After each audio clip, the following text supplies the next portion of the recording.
თქვენ გიქირავეს, ასე ქვია. რო გჭირდება ხოლმე ვქირავობთ ადვოკატს, ამაში არაფერი შეურაცხყოფელი არ არის. გიქირავეს იმისთვის, რომ შესულიყავით ციხეში მყოფ ბესო ხარძიანთან და მისთვის გეთქვათ, რომ გიორგი უდესიანის დანაბარებია, რომ წილები უნდა გადააფორმო და პირობებზე გამართეთ საუბარი. ხალხონთია ამას ვერ დავეთანხმები ამ ფორმულირებას. მაშინ სწორი ფორმულირება თქვენ გააკეთეთ. ჩემი წარმოდგენით, ჩემს წარმოდგენაში, ვინ ასე ვთქვათ, თანხა გადამხდელი არის ერთი, მე ხლა არ მახსოვს ეს ხელშეკრულება ქალბატონ მაიასთან მქონდა. ჩემი წარმოდგენით მე ვიყავი ბესიკ ხარძიანის ადვოკატი. მას ფირცხალაიში დავუძვებ რა, ფირცხალაიშვილმა გითხრათ, რომ ადვოკატი უნდა ყოფილიყავით ბესიკ ხარძიანის? მას სურდა, დიახ. და იცნობდით მანამდე?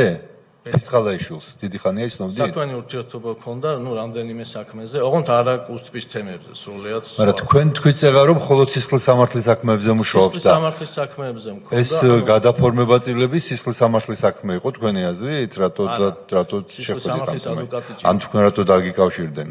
მინდობილობის გაცემასთან დაკავშირებულ მომსახურებას სისხლის სამართლის ადვოკატი ჭირდებოდა. მე ესე წარმოვიდგინე. თქვენ ხო ბესიკ ხარძიანი არ, ბესარიონ ხარძიანი არ უნდა წარმოგედგინათ სასამართლო პროცესზე? არა. მხოლოდ აი ამ და რამდენად იყავით უფლებამოსილი სისხლის მიმართულების ადვოკატი ასეთი ტიპის გარიგების შუამავლად? სავსებით. იყავით. კარგი, ესე იგი თქვენ რა დანაბარები გადაეცით, მაშინ სწორი ფორმულირება თქვენ გააკეთეთ. აი ეს რაც გითხარით. რომ რა? წილის გასხვისებისთვის იყო რაღაც შეთავაზება, კონკრეტული შეთავაზება და აბა რა შეთავაზება? ნამდვილად არ მახსოვს. აი ეს ეხლა ვარაუდი წილის გასხვისებისთვის ფული იყო თუ არ იყო, ეს უნდა გახსოვდეთ მე. შეიძლება უძრავი ქონება.